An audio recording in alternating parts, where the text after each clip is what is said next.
The brain is the most important organ in the body. So says the brain. But if there is any part of our precious cargo that could be called the hero of our story, it would be the heart. To understand the heart's significance, we need to first look at our blood cells. When these soldiers become used and exhausted, they march to the heart, where they are quickly diverted to the lungs to receive another supply of oxygen, and then summoned back to the heart once again, where they are given a pep talk to prepare them for yet another lap around the circulatory system. When enough of these soldiers are ready for action, the heart gives a mighty heave to blast them all around the body, delivering this oxygen to where it's needed the most. Heaven forbid if the heart ever failed to complete this operation, oxygen would no longer reach any of our organs, including the master brain, and this could prove fatal within mere minutes. Which is why this process takes place roughly 115,200 times a day. But sometimes our heart decides that it's in everyone's best interest to beat a little faster. Perhaps you're running a marathon, or feeling anxious about a job interview, or you've just seen the love of your life for the first time. The details don't really matter because the heart responds to these incidents in much the same way, by speeding up its momentum and distributing more blood around our system.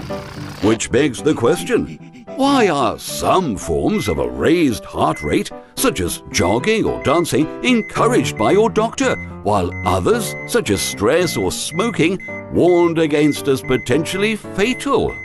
And to better understand this, we would need to look at each scenario individually. Undoubtedly, the most applauded method of raising one's pulse is exercise. When we partake in any physical activity, our muscles are quick to realize that they are in need of an additional boost, and they cry out for help. The heart hears this call and comes to the rescue, pumping harder to speed up the blood flow and send more oxygen to those muscles, relieving them from any further distress. This means that while you're exercising, your heart is exercising with you, beat by beat, every step of the way. And because the heart is a muscle itself, it progresses much like any other trained physical fiber, evolving into a much stronger machine, tougher, more resilient, and far more efficient at its job. That's why athletes are known to have a much lower heart rate, even when they are sitting still, because their heart is so powerful that it takes next to no effort to deliver the blood around the body. With that in mind, it's not too difficult to imagine that we could achieve the exact same health effects by, say, drinking an energy drink. After all, the heart rate will increase just like it did during a workout, so surely this will help it grow up into one tough and resistant asset too, right? And interestingly enough, this isn't too far from the truth. Studies have found that people who drink 4 to 5 cups of coffee per day had a lower risk of heart failure, coronary, how do you say that word? Coronary artery diseases and strokes, as well as having much improved vascular functions. They observed that by drinking caffeine, the brain fires its usual neurons at an accelerated rate, which keeps us awake and alert. However, this action also confuses your glands into worrying that you may be in trouble, and it reacts by dousing your innards with buckets of adrenaline, preparing you to either run away like a coward or stand and fight like the warrior you are. In turn, this raises your blood pressure, which requires the heart to beat faster to fulfill its usual day-to-day oxygen delivery quota, which is similar to exercise except in reverse. Your body is not requesting any help, but instead you are forcing it to wake up and be energized, ready to spring into physical activity even if none is taking place. But while this can be advantageous, it is also where the true danger lies. Those same studies warned that any health benefits from drinking coffee are completely eradicated as soon as you drink more than 5 cups a day. And this same cautionary advice goes for energy drinks or any other naughty stimulants that you may be indulging in.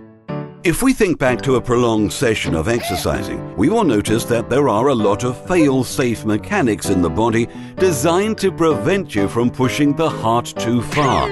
You may become exhausted or winded or even succumb to an injury, which will stop you in your tracks and force you into a much healthier rest period, granting the heart the space it needs to slow down and recover. However, if you're staying up night after night, guzzling highly caffeinated energy drinks just to cram for tomorrow's big test, your heart is enduring the equivalent amount of stress as running on a treadmill for that same amount of time, which even the strongest of athletes wouldn't recommend without the proper training. Simply put, these methods of increasing the heart rate are completely self-administered and put the individual in charge over the body's normal functions, which is a power most of us are not responsible enough to handle. Similar negative effects can also be examined in connection to our emotions. Whether excited or anxious, the heart's enthusiastic reaction is almost identical and can lead to the same terrible side effects. The difference, however, comes with the emotions themselves. A happier onset tends to fade faster into a pleasant, relaxing afterglow, whereas their negative counterparts can potentially lead to chronic diseases and phobias, which tend to last longer and therefore place you at a greater risk. All you need to remember is that without the gradual training or appropriate resting period, an extended hyperactive heartbeat is your body's way of telling you that your blood is struggling to circulate properly. Keep this up for an abnormal period of time, and this is the equivalent of overtraining. Your heart's performance can decrease, your arteries may stiffen, your heart's walls may thicken, and ultimately you could end up with a stroke, a cardiac arrest, or even a full-blown heart attack. Which is why, by limiting or removing your stimulant intake, exercising regularly with a healthy rest time, and routinely visiting your doctor, the chances of you and your heart living a long, happy life are vastly improved. And so, if you abide by these simple steps, you shouldn't have anything to worry about. After all, worrying is bad for your heart. Did you enjoy that episode? Press the like button if you did. Want to see more? What if you clicked subscribe? Oh, and make sure you click on the little bell so you don't miss another video ever again. In fact, we've got a new one coming out every week. Prepare your mind for more tantalizing hypotheticals.